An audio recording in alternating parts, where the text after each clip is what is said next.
Dear children, in this module, we will be learning about how the process of respiration is regulated in our body. In order to regulate the process of respiration, there are respiratory centers which are present in our brain. And there are three respiratory centers. They are the Respiratory Rhythm Center, the Pneumotaxic Center, and Chemosensitive Area. The first respiratory center is the respiratory rhythm centers. It is otherwise called as the inspiratory or expiratory centers. It is otherwise called as the inspiratory and expiratory centers.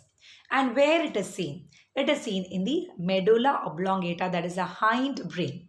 It is present in the hind brain and it regulates the rhythm of respiration, that is inspiration and expiration is rhythmically controlled by this center, namely the respiratory rhythm center, which is present in the medulla oblongata.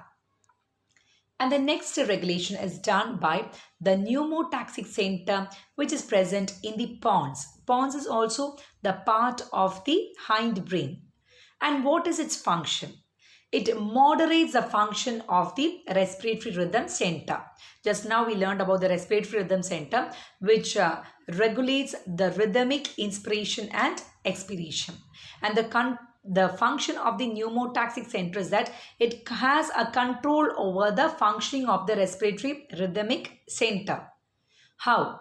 It sends impulses. It sends impulses, that is impulses from the center, reduces the duration of inspiration and thereby it controls the respiration rates. So it sends inhibitory impulses to the respiratory rhythmic center so that it has a control over the respiratory rate.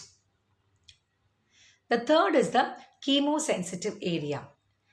This chemosensitive area is present adjacent to the rhythmic center. That's the first center we had learned.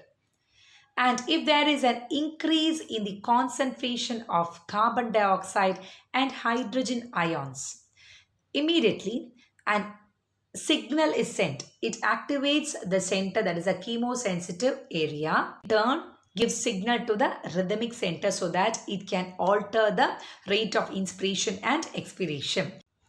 Thus, if there is any change in the amount of carbon dioxide and hydrogen ions, it is immediately sensitized by the chemosensitive area and it gives signal to the rhythmic center so as to bring about a change in the inspiration and expiration rate so that the amount of carbon dioxide and hydrogen ions comes to moderate levels. In addition to the chemosensitive area, the change in carbon dioxide and hydrogen ions is sensitized by the receptors present in the aortic arc and carotid artery. What is the aortic arc?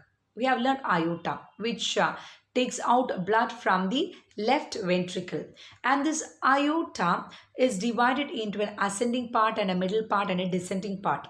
So the region between the ascending and descending part is called as the aortic arc, and this region is having receptors. And in addition to the aortic arc, the carotid artery.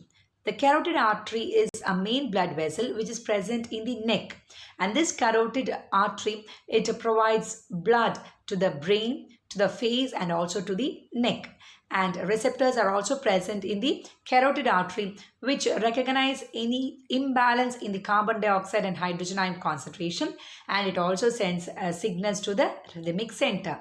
This is the regulation which is done for respiration, and it is done by three centers, that is the rhythmic center, the pneumotaxic center and the chemosensitive area. Now let us learn about the disorders present in the respiratory system. The first disorder is the most commonly heard disorder, that is asthma. Asthma is nothing but difficulty of breathing, and difficulty of breathing results in wheezing, and this is caused due to inflammation of the bronchi and bronchioles. Whenever there is an inflammation of bronchi and bronchioles, it hinders the ease of breathing, and thus it results in wheezing. Here we can see this is the normal airway, and this is the asthmatic airway. A person who is having asthma and his airway will be inflamed and thus causing difficulty in breathing, leading to wheezing. Second disorder is emphysema. Emphysema is the damage present in the alveolar walls and it decreases the respiratory surface. Hope you recollect that we learned that during diffusion of gases to take place, one factor which determines the rate of diffusion is the respiratory area, the surface area. When there is emphysema, the respiratory surface decreases, the area of exchange decreases. And the major cause is cigarette smoking. This is an inflamed a damage of the alveolar wall which is accumulated by fluid which is caused due to pneumonia. And this is the alveolar wall, the cross section of an alveolar wall in a person who is suffering from emphysema, and we can compare this is a normal alveolar wall, a healthy alveolar wall, and this is the condition of the lungs due to continuous cigarette smoking leading to emphysema. And last is occupational respiratory disorders.